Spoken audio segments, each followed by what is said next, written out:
جیسے کہ 12 ربیع الاول یا ربیع الاول کا مہینہ آنے سے پہلے جو اس کی آمد کی خبر دوسروں کو دے دے تو اس پہ جہنم حرام. ماشاءاللہ کیا آسان طریقہ ہے نا. بلال تکلیف کا خامخواہ جھیرے، میرے کو سمجھ میں نہیں آ رہا، اتنا آسان طریقہ تھا، انتظار کرتے اگلا سال آتا. ابوبکر کو جا کے بولتا ابوبکر میلاد النبی آنے والی ہے، 12 ربیع الاول آنے والا، ربیع الاول کا مہینہ ہے، تم کو مبارک ہو، میری جنت تو ہوگی. خامخواہ کی تکلیف جھیلنا، اگلے سال پھر آ جائے گا، دیکھ لیں گے، ابھی خاموش رہنا، ایمان چھپا کے رکھ، خالی مبارکباد دے تو مغفرت. سبحان اللہ.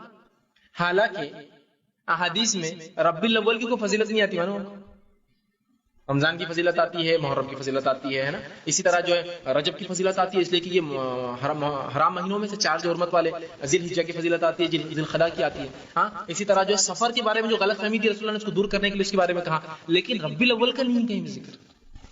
لیکن دیکھیے حدیث باتیں کیسی چلتی ہے. حدیث میں آتا ہے جس نے ربیع الاول کے مہینے سے پہلے مبارکباد دی اس کو جہنم حرام. اب جہنم حرام والے تو کہاں جائیں گے؟ آراف میں تو کتنے دن رہیں گے لوگ؟ آراف جو ہے بیچ کا مقام جنت جہنم کے، زیادہ دن نہیں رہیں گا، آراف والے پورے جنتی ہو جائیں گے. تو اس کو مطلب سیدھے سے بات یہ کہی جاتی ہے کہ اپنے کو جنت جانا ہے، یہ ہو رہا ہے. تو ایک صاحب نے پھر حد کر دیا، ہر شخص چاہتا ہے شارٹ کٹ رہے پایا.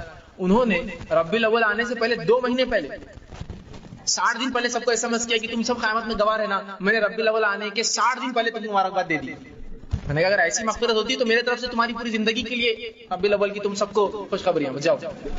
اگر واقعی میں ایسا ہو رہا ہے، آمد کی خوشخبری دینا ہی ہے، تو بیچارے مغفرت چاہتے تھے اپنی، تو 60 دن پہلے ان ایڈوانس دے دیا انہوں نے کہ میں یاد رکھنا تم سب گواہ رہنا قیامت دن. میں نے 60 دن پہلے تم کو 60 days بیفور انہوں نے مبارکباد دے دی. اب صحیح بات ہے نا، جنت سب کو چاہیے بھائی، ہے نا. لیکن یہ جنت اتنے آسانی سے نہیں ملتی اور دھکے دھکے پہ نہیں ملتی.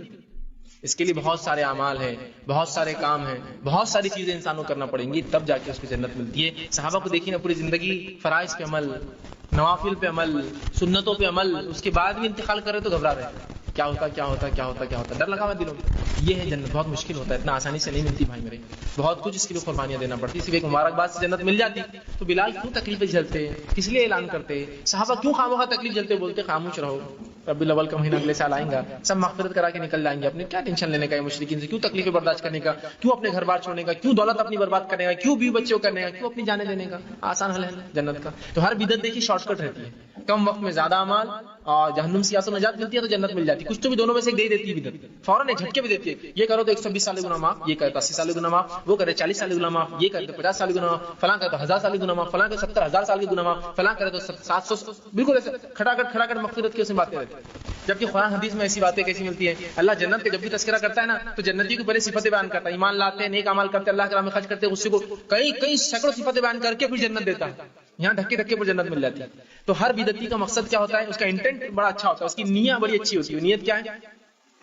کم وقت میں، کم خرچ میں، ہے نا، کم اعمال میں جنت جلدی حاصل کر لینا. اور انسانی فطرت ہے، سہولت چاہتا ہے.